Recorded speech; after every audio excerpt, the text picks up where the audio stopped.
Yeah, I mean, I've said it before, just in terms of having that balance of playing with conviction and being smart, but also, being aggressive and taking your when you're taking shots when the opportunity presents itself. And so, obviously we have plays where there's the right time and place to be aggressive with throws or windows or going deep.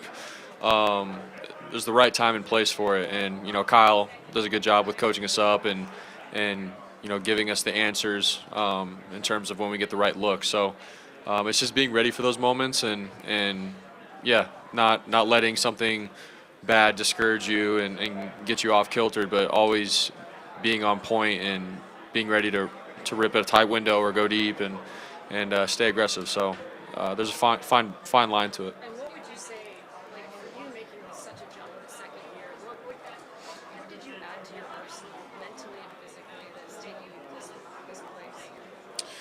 Yeah, I think just the experience. Obviously, the system that Kyle runs, it's no joke. So, last year learning it, developing within it.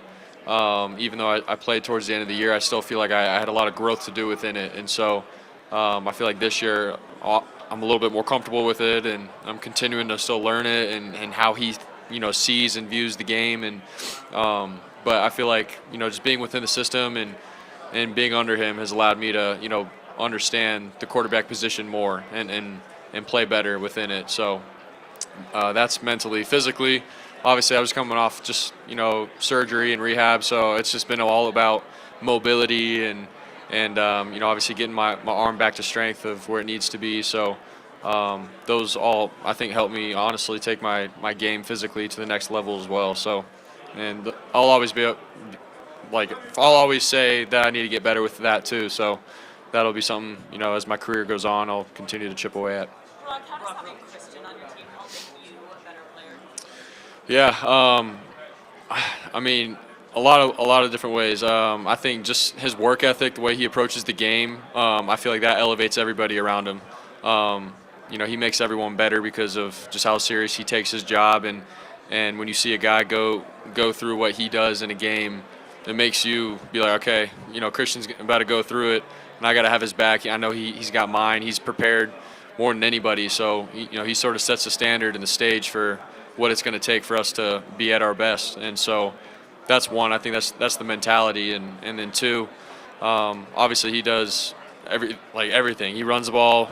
Obviously you can put him out in the slot and throw him the ball. So for me as a quarterback, it honestly it makes the defense have to account for him in all these different ways and manners. So for me as a quarterback, I'm all right. Like defenses can worry about him, and it can open up other guys, and it makes my job easier. So. Trent Williams called you. Everything you do all season and all off season really all boils down to these 3 hours on Sunday. Yeah, I mean this is what you work for.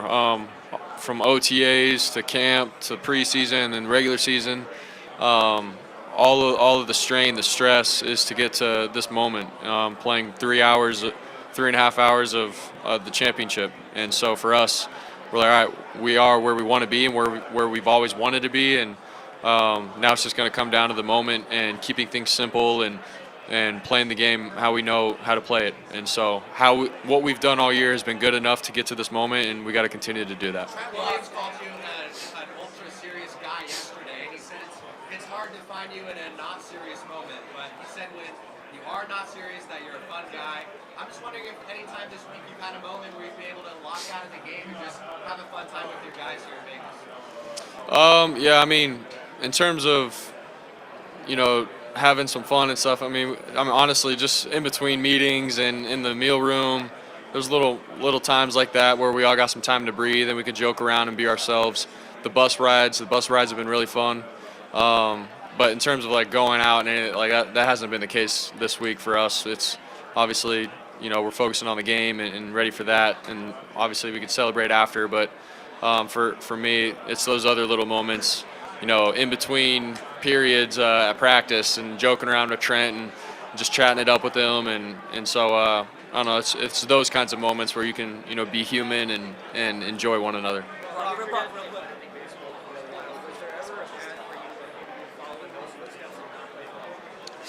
I played baseball my whole life growing up. I didn't know which sport really, baseball or football, until I got to high school.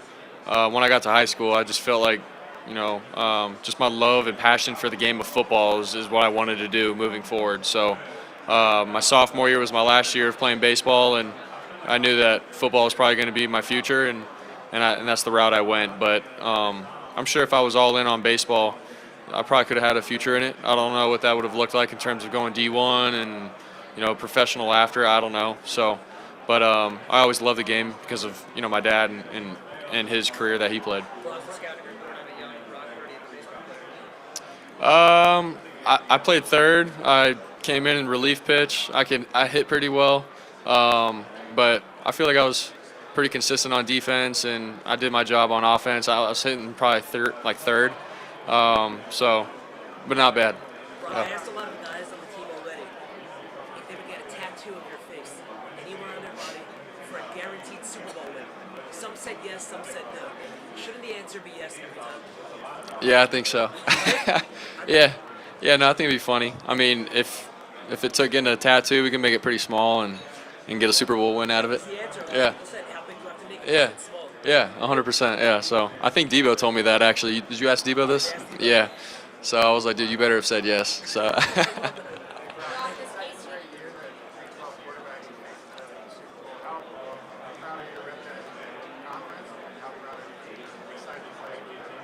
Yeah. I mean, playing the Big 12 was awesome for me. I was able to live out my lifelong dream of playing Power 5 football in the Big 12 conference. For me, there was nothing better, man. We were playing in places in Oklahoma and Texas and West Virginia, like all these great environments in the Big 12, and I'm always going to be appreciative of what the Big 12 has done for me, giving me a platform to go and play, and then obviously being able to play Patrick in the Super Bowl with him representing Texas Tech. I just think it's all pretty sweet, so I'm very proud. Rock, this defense is playing some of its best game right now. Is there anything you've seen in their coverages that you feel like maybe I mean, yeah, they're very sound, and for me, it's more about I think when they pressure, being ready to answer their pressures and be on point with that. Obviously, I think their secondary does a great job with just being sound and not allowing big plays. They keep a lot of things in front of them, and they all play together. And more than anything, I think they're physical. They fly around and they hit. So obviously, it's a great challenge for all of us on offense, and for myself, being able to see what they're doing, post snap. And they've done a good job against good quarterbacks this year. So for me, it's going to be a great challenge, and for all of us, the receivers, O-line, everybody, we got to be on point for this one. Brock, you guys, what kind of impact did the Perry High School football program have on you? And how did growing up Perry starting to time at Iowa State lead you into this move? Yeah, I mean, playing for Perry in high school, for me, I learned a lot of just about discipline and being on time to things, and being held accountable for just everything that I did for my teammates and the program and for the school of Perry. Honestly, when I got to Iowa State, like just the way things were ran, everything was very discipline oriented at Iowa State too, and I was ready for it because of Perry. And so you just learn a lot. You learn obviously to respect your teammates and to work hard. You got to work for what you get. So I'll always be appreciative of that at Perry and Coach Jones and how they did it. And yeah, what was the other question? Just how is growing up in Arizona helped lead you to this moment? Yeah, and then just the community I had in Arizona. Like everyone helped each other out. Everyone was so supportive in what you did, whether it was sports or life or school. I was very fortunate to have the community that I had in Queen Creek and Gilbert and Chandler. So many good people in my life, and at the same time, like everyone worked for what they got. Nothing was given to anybody, and my dad and my parents, like they always taught us, you got to work for what you get, and obviously you get respect out of that and that kind of thing. But I just love the way everyone thinks in Arizona and where I'm from, and just good people. You have a lot of charity work out there, including with Team Emory. Why is that important? Yeah, it's huge.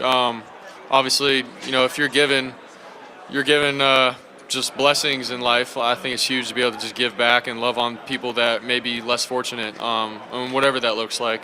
So I loved in high school using our platform to be able to help out kids and get other athletes to come in and give back as best as we could. And Team Emory did a great job with that in high school, and going around to hospitals and just giving kids a smile and some joy just by giving them a stuffed animal and a bear. Like those kinds of things were huge. So. How special is Kyle Shanahan's system? How special? So one more time. How difficult is to run Kyle Shanahan's system? Yeah, I mean, I think he has one of the best systems in the NFL. There's a bunch of teams running his system. Obviously, a lot of the coaches branch off and get hired at other places.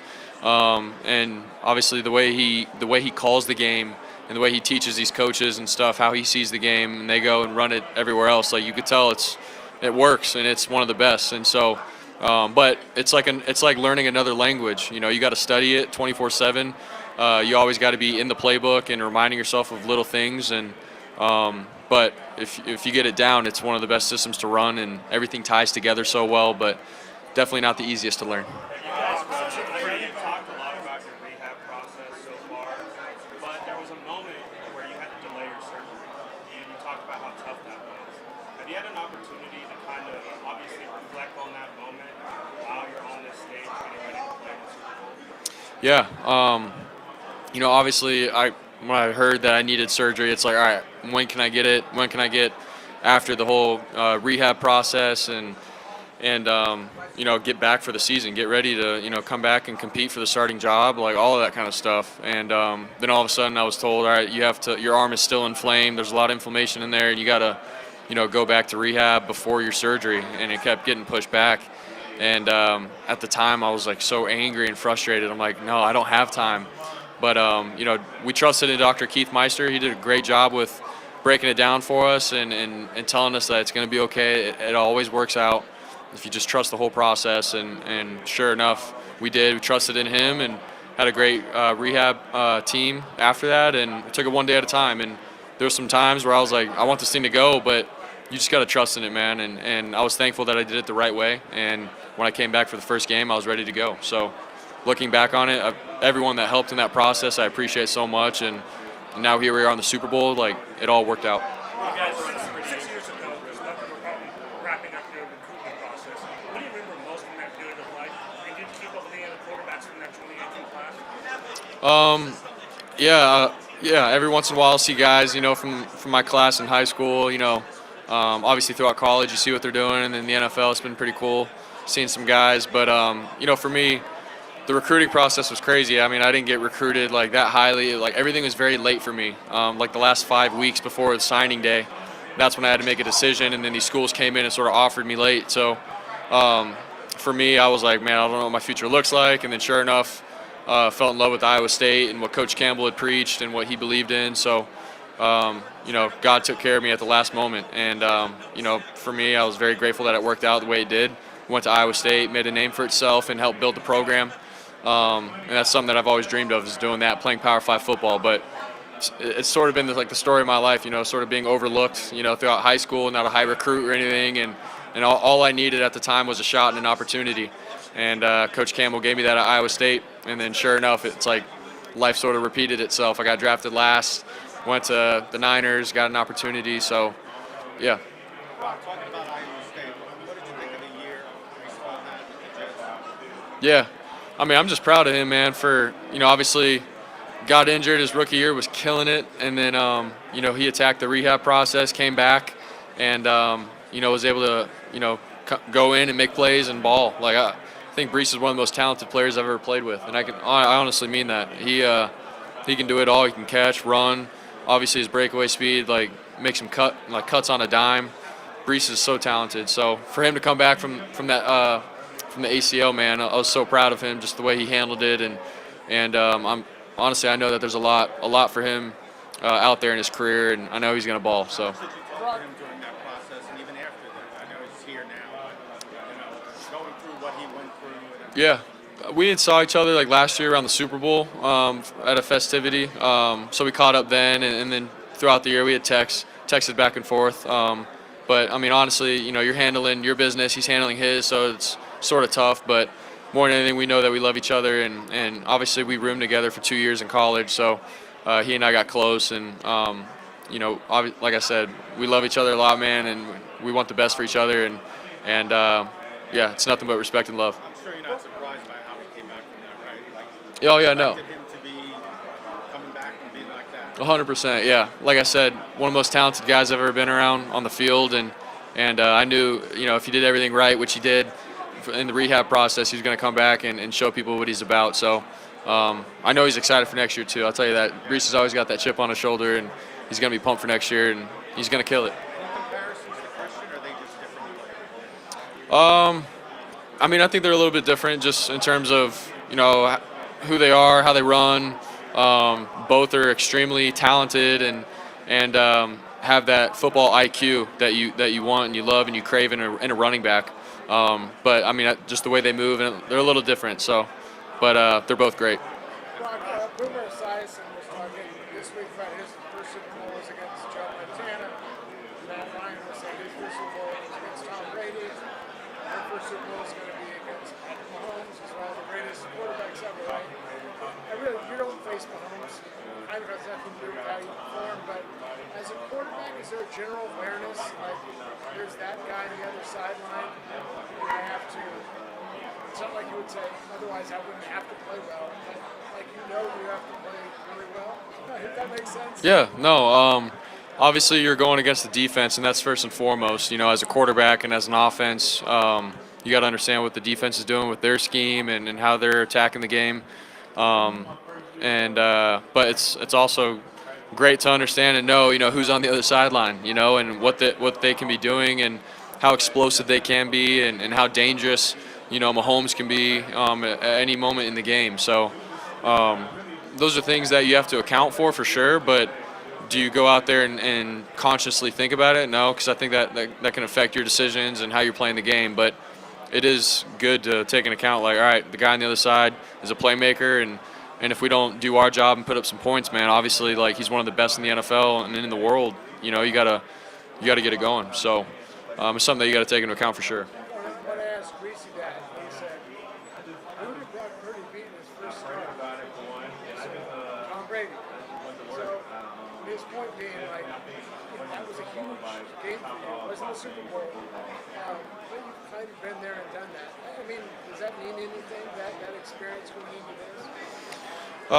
Yeah, I mean, I think it's very similar just in terms of Tom Brady's on the other sideline, like we got to put up points, we got to score because that's the greatest of all time on the other side, let's try to not give him the ball as much as he can, and let's dictate the game, let's, obviously try to have the ball as long as we can and put up points at the end of the day and keep the ball out of his hands. I mean, it's common sense. So, yeah, it was my first start. In the back of my mind, like, we were up 21-0, and I'm like, I don't care, that's Tom Brady on the other side, man. We got to keep going. We got to keep scoring. So I think it's similar for the Super Bowl, yes, but that's with any great quarterback that you play with throughout the year. So first and foremost, we got to go up against the Kansas City Chiefs defense, and they're really good. So I'm expecting 35%. Okay, there you go. Some of the great championship winning quarterbacks, this is fourth quarter comeback quarterbacks. You've had two now in the last few games. Do you consider yourself to be one of a good fourth quarter quarterback? Do you expect to see this? Yeah, I mean, for me, I feel like I have to continue to prove that, to myself, to my teammates. Obviously, we did that for the last two games in the playoffs, which is obviously not easy, but for me, I still feel like I have a lot to prove. And so, obviously, we'll see, how my career goes and everything, and at the end of the day, we'll be able to make a judgment on that. But for me, it's a Super Bowl. I want to do as best as I can for this team and this organization to win. At the end of the day, that's all that matters. And so, but down the road, we'll find out. How does it feel to become such a lightning rod for so many pundits and players arguing angrily whether you're overrated or underrated? How does it feel to be in this sort of? I know you try to tune it out. I know. Yeah. No, it's all good. I mean, that's the sport, man. That's the nature of it. You're in the NFL. Everybody's going to be watching you. You're in a spotlight. People are going to, obviously want to see you have success, and some people are going to want to see your downfall. Like, that's just the nature of it. And so, honestly, it makes it entertaining. It makes it sort of fun. Do I get wrapped up in it? No, but obviously, you hear things every so often, and I think at the end of the day, after all this is said and done, it'll be something sort of fun for everybody to look back at. Make you smile Yeah, sometimes, yeah. Yeah, it's part of it. Makes it fun. After the NFC Championship, Brandon Ayuk's mom gave you a hug. Juwan Jennings' mom took a photo with you. What makes this locker room so special, and have you ever been in a locker room this close, especially as a quarterback? Yeah, I mean, everyone's got real genuine love, man. I mean, obviously within the players, but the families, like everyone's so invested and bought into what we do, and obviously for us to be able to stick together and win and go on this journey together, it makes everything. It makes it so much fun for our families and friends to come along with us. And so, yeah, after the game, being able to hug BA's mom and JJ's mom, it's real love. It's authentic, and it feels good. So, but yeah, we got a tight knit group. You can ask all the other guys that come from other teams and stuff. They're like, dude, this is a special group. Obviously, I haven't been anywhere else, but from my 2 years of being here, it's legit. Brock, now that most of the practices are done, you have a couple more days till, just, I guess, review film. What do you think the last film you're going to want to watch to get you ready for this? I mean, I'm not really sure yet. You know, is there going to be a certain game or whatever? There might be. But where I'm at right now is, you know, we got to review film and what we're trying to do against the Chiefs, and that's first and foremost.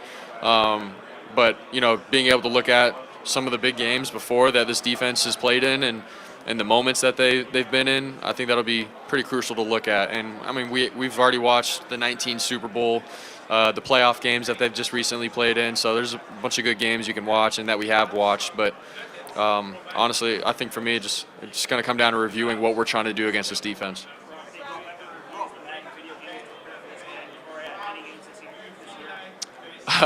No, I haven't. Yeah. I mean, I love playing Madden growing up and stuff, but to prepare for any of the games that I've played in, I haven't used Madden yet. Yeah.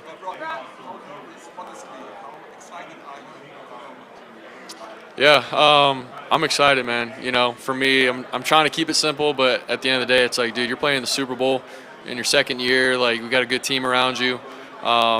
You know, I don't want to get down the road of my life and be like, man, you should have, you could have, you would have. Like, win or lose, it's going to all happen for a reason. I believe that. But more than anything, I want to enjoy the moment and give it my all and not look back and regret that I didn't give it my all. So that's where I'm at.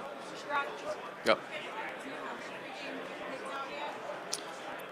Yeah, I do. Yeah, I'm not a flashy guy, that's for sure. So I think it's pretty simple. You know, my fiance and I, we go through our outfits like the day before the game, and usually just be all right. Let's wear this, and then I usually get roasted online. That's just the routine. But it's fun, and but more than anything, I just like to keep it simple. What's that? Online. I'm not gonna say Kohl's. I know people want to say that, but no. I have a good, I guess, plug with some good, you know, outfitters. You know, people roast all my outfits, but some of it's actually pretty nice.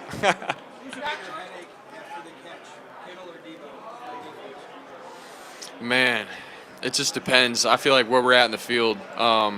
You know, I think BA is explosive and can go deep, and so can George. But you get George the ball 5-10 yards. I mean, he can turn up and accelerate out. And I know BA can too. And BA is also just very agile. Can make guys miss.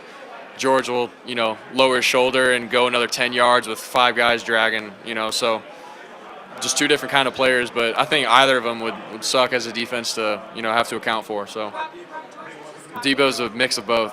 Yeah, he's a mix of both. He can truck guys, drag guys, break guys' ankles. Debo does it all. Rob George was just talking about how he transitions from his like happy-go-lucky mindset to that physicality you were talking about, and he has a mindfulness routine that he's very intentional about. Have you talked to him at all about that, breathing exercises? How do you see him transition? I haven't really talked to him a whole lot about it. I know that he does it. It works for him, and obviously the way he handles the situations of, you know, being, you know, intense, but also enjoying the game. Like, you could tell he has a great balance with it. So it's neat, and we all see it.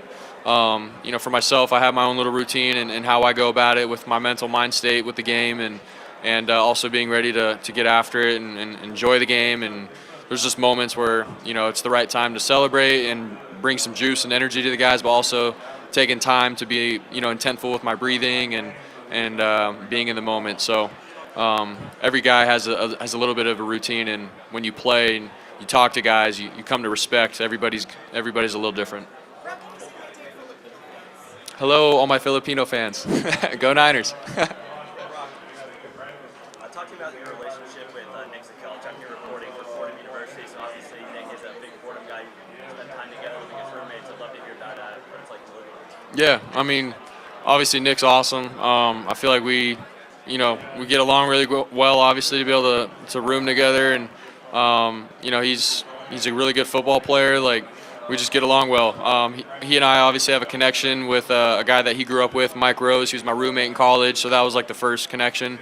And then outside of that, like, we got a lot of the same interests, and just laid back. We just sort of just chill out, just like college roommates would. So, but he's been great, man. Just in terms of being a friend for me, and obviously we can relate to a lot of things that we go through with football and the facility and stuff. And then you go home and just play some video games, hang out. Like, he's been a great roommate, man. So very thankful for him. Yep.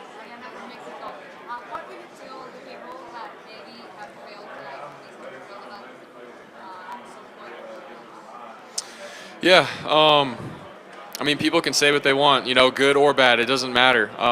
As long as you know who you are, what your purpose is in life, what you're passionate about, and you just go after it, I think it'll come to fruition for what you want. You surround yourself with some good people that obviously can uplift you and be real with you. I think that's what matters, rather than people can call them irrelevant. You can't listen to that and buy into it. It's obviously what you put your mind to and what you're passionate about and what you love, and you can go after that and be just fine in life. Yep. This week that he was really serious about trying to get Tom Brady when he was still rehabbing in the offseason. Now that you've proven your point by taking the team to the Super Bowl, can you take us through your thoughts back then? Did you see that as a good option to learn from someone like him? Or were you rather like, I'm going to give it a tough time competing for the starting job? Yeah, I mean, where my mind was at with all that was, all right, I have to get back and be healthy for there to be any kind of discussion. Obviously, they were doing what was best for the team and trying to get a guy and make sure that there was stability within the organization at quarterback, and I don't blame them for that. So that's just the way it was. That's the nature of the sport. Injuries happen. You got to get a guy that's healthy and that can play.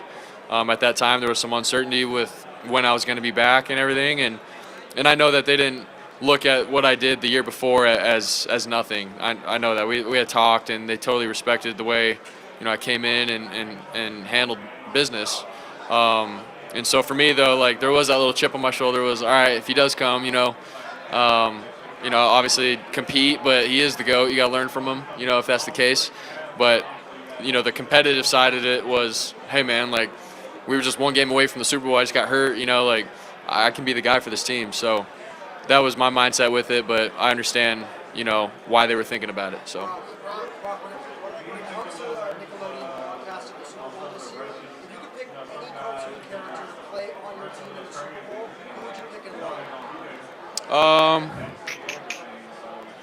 Man, Nickelodeon. Oh, really? Like a cartoon character? I used to like Danny Phantom, the ghost cartoon. That'd be pretty sweet if you could be on my team and be invisible so the defense wouldn't know where he's at and throw him the ball. Last question. A lot of your teammates, I've been asking them what their favorite nickname is of you. They said they can't say it. What nickname is that? Do you know what they're referring to? I'm not sure. There's a bunch, and I'm not sure if I could say any of them. What's your favorite nickname for yourself? I don't know. There's a lot. I'm sorry. I don't know if I have an answer for you on that. Sorry. Oh, yeah. Coach Campbell, yeah, all the time. Yeah, Coach, I mean, I don't know. He's like another dad to me, but also like one of my best friends. Like, he's been real with me just about everything in life. And once I got to the Niners and graduated from Iowa State, I feel like we got even closer just in terms of, talking about everything in life and people and the program at Iowa State. Like, he's been such a role model for me in my life, and I can honestly say that. Just what he believes in, what he stands for, doesn't buy into what the world tries to tell him who he is. And obviously you look at his family and his friends and the people in his life, like, he surrounds himself with such good people, and like I said, he stands for what's right. So I'll always be able to call him and talk about anything. and he's helped me throughout this process how to handle things, and he's given me so much great advice. So forever grateful. I mean, that's another reason why I think God placed me at Iowa State was for Coach Campbell and I to be in each other's life and help each other out with what we go through. So very blessed to have him. One more time. Yeah, I've definitely heard it. I felt it. For homecoming, I went home and watched them play Kansas, and when I just being around everyone, just feeling the love and support, not to be glorified or anything like that, but genuine support from some good people, man. So so thankful that I went to Iowa State. If I could do it all again, I'd be right there. So, yep.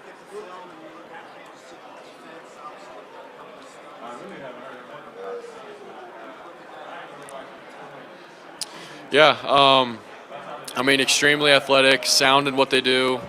They got really good ball instincts. Like you name it, they got a great secondary, great corners. For me, you got to take that into account. What are they doing? What are we trying to do against them? And I'll have to have confidence in our guys, and I definitely do. I think we have the best in the league. With Debo, B.A., George Kittle, Christian, J.J., Ray, like you name it. I feel like we got guys that can go up against them. And it's gonna be a good game, man, just in terms of those matchups. And so for me, I got to give my guys opportunities when the opportunity presents itself, and be aggressive, but be smart, respect them for what they've done, put all that into account, and that's the mindset for the game. Ron, did you guys learn anything about yourselves in the second half last week from halftime on? Did you learn something about your teammates and each other? Yeah, I think, obviously when things aren't going our way, things aren't looking pretty, things aren't, what everyone in America thinks of us, like what we should be playing at, like that level of excellence. It's a game of football, man. Anything can happen, and for us, it's, all right, when things aren't going our way, how can we dig deep? How can we make something happen when our backs are against the wall? Obviously there have been times this year where we were down and we hadn't been able to come through at the end. And so for us to be able to do that in 2 playoff games when the season's on the line, and then the last one we're down 17, for all of us, it's like, all right, we got to play our best ball right now. And like we all held each other to a standard. And like I said, backs were against the wall, and we came out, on fire in that second half. So that's something that I think we all felt. And I think for us, it was a big confidence booster moving forward. Like even if we are down by that much, we have the team, the guys, and the arsenal to dig deep and do what it takes to come back. Did you and Kyle have a moment at all, halftime or second half? No, I'm not gonna lie. It was pretty simple. Like we probably looked at each other at halftime. All right, let's go. And there was nothing more to it. There was not a lot of words said. Everyone knew what we had to do. Kyle knew what he had to do as a play caller and as a head coach. And so everyone did their job, and we kept it simple. What are going to be the keys for you to win the Super Bowl? Wait, what'd you say? What are going to be the keys to win the Super Bowl? Yeah, the keys to win the Super Bowl. Honestly, I think it's keep it simple. It's 11 on 11. We can't buy into all the emotion and everything that goes into it in terms of it being the Super Bowl. We got to do our job. Offense has to put up points. They got a good offense. We got to be ready to play whatever kind of game it looks like. I know our defense is going to do their job. They've done that all year. So if we can play good team football, offense, defense, and special teams for 4 quarters and do it longer, I think we'll win it. Yep. Do you agree with the fact that Patrick and you as a bit of an underappreciated or undervalued as a runner in football? At times, yeah, I feel like we can obviously extend the play, make plays with our legs. Do we go into games saying, all right, we're going to be the second running back and run all over? I don't think so. It's just sort of how the game goes. And so do we feel like we're underappreciated? I don't know. Our jobs, like we're quarterbacks. We got to dish the ball out to the open guys and make throws and reads. But I feel like we're both athletic enough to be able to extend when we need to. So, yeah. What's your dream scenario for a halftime show? In terms of who would perform? Yeah, sure. I like country music, so maybe like George Strait and Luke Combs or something out there performing. Thank you very much. Yep.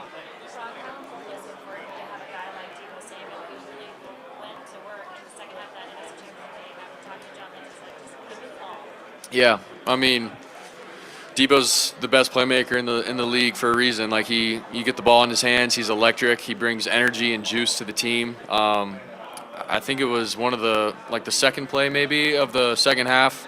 I threw him a in. It was an explosive play, and you could just feel him. Like he got up, like, all right, let's go, like let's roll, keep feeding me, and you could feel it. And as a quarterback, it gives me confidence moving forward. Where I'm like, all right, if this guy wants the ball, he's running mad right now when he does get the ball. So do what you can to get it to him. So yeah, like I said, he's the kind of guy that can make a difference at any point in the game. Even if it's a screen, if it's a 5-yard pass, if it's a deep ball, you name it, Debo can do it. So, I mean, I don't know if you necessarily have to. I think he can do it on his own. Like he's done that time and time again, where he brings juice to the team when we need it. And so I know for the Super Bowl, he's definitely going to be on one, and I'm excited to see it. You get the starting job last year, make a deep playoff run. This year you're going to the Super Bowl. The ascension really has been quick. For you, has it felt as quick as it's been, or is that a thing where you're just taking it moment by moment? Yeah, honestly, I'm trying to take it moment by moment. Not trying to let it, go too fast and let anything get too big or out of hand for me. I've just tried to take it one game at a time, one practice at a time, one meeting at a time, and just be where my feet are at. I don't want to get caught up in what's going on or what the future looks like and miss out on what I have in front of me. Obviously, you want to win a Super Bowl, you want to win a championship. That's always the goal. But I'm trying to enjoy the year that I get to live. With my family, my friends, my teammates, coaches, you name it. Like I want to be able to enjoy the process as well. So it's been fun.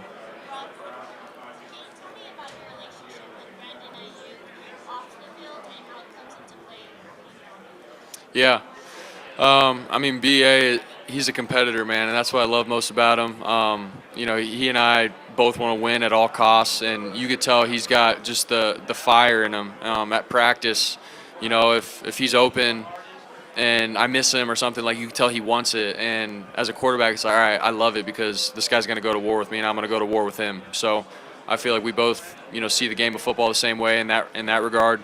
And then obviously just outside of that, when we're not competing, we're in the locker room and stuff, man, we're just dudes. We're boys, and just love talking about life and keeping things simple, and we get along real well. So I think that does translate to the field because you want to play with him. You want to, do football with him. You want to do your career with him. Like he's that kind of guy. So I'm excited to see what we can do together moving forward too.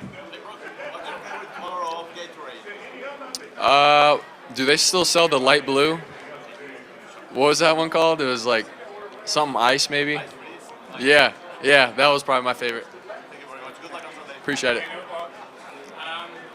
Regarding all the game manager narrative that go around you all year, do you feel like the way you play the conference final, the way you bring your team with you and make this incredible comeback, change the way the narrative done around you and really establish you as one of the best quarterbacks of the league? Yeah, I mean, people can say what they want about game managing and all that kind of stuff. Like I said before, I don't buy into it and stuff. I don't listen to what people have to say. Like for me, it's all about winning for this team, this organization. How can I do my job the best? How can I play quarterback well here within this system for this team, protecting the ball, making the right decisions, getting it to the open guys, and then obviously if we're down, being able to dig deep and find a way to win. I think that's what it comes down to. Do I care about being the best and this and that? I really don't. It's how can I be the best for my team more than anything. That's how we view it. I don't get wrapped up and sucked into what everyone on the outside world is trying to say. What I care most about is honestly what my teammates, the coaches, the organization, the people inside our walls, what they think. So that's my mindset with all that. Yep.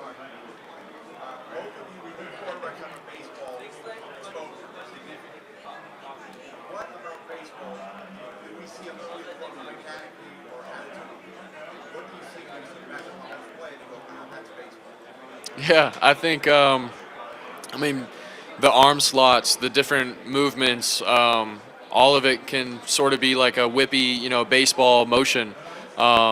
that, you know, I feel like growing up, if you're just trying to be a quarterback, I feel like you can get a little too mechanical. I feel like the game now, you have to be somewhat acrobatic and athletic in the way you throw and throw at different angles around defensive linemen and guys that are blitzing off the edge.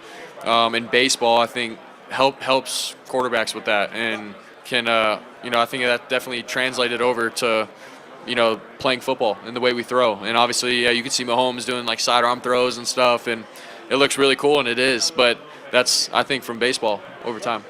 Yep.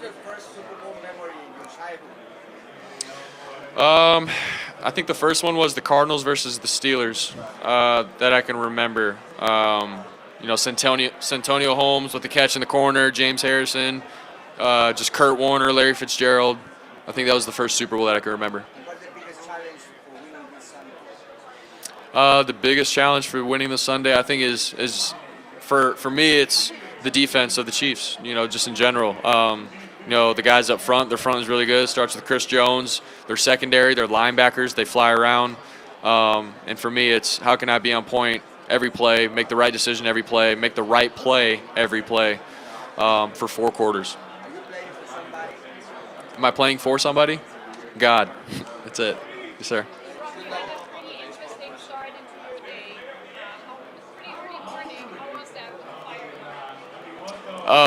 Yeah, the fire alarm went off at 6. I was getting up at that time anyway, so it is what it is. But I know some guys were trying to sleep in a couple more minutes, and you know the fire alarm went off. So it is what it is. I asked your teammates how they would describe you as a team leader and your best qualities about being a team leader. So if I would ask you that question, what would that answer be? My best qualities as a team leader? I feel like I'm the same guy. I'm a genuine guy. I'm not trying to be somebody that I'm not. And then, you know, outside of that, I feel like my composure, you know, when things are going well or not so well, I feel like I'm the same guy that can be consistent for this team and keep us going in the right direction, you know, sort of be that calm in the storm. All right, guys. Go ahead. One last one. Go ahead. Your story is a success story, like a fairy tale, kind of. If you would have to pick a fairy tale character, what would that be? I mean, for me, I don't think it's a fairy tale. I think it's real and it happened. But I'd say David and Goliath. Just the way the world has sort of viewed me, and you know, obviously being drafted last, but you know, God takes something that doesn't look so great in the world's eyes and making something pretty cool out of it for His glory. So I would say that. All right. Thank you, Thanks. guys. We're gonna get them out of here.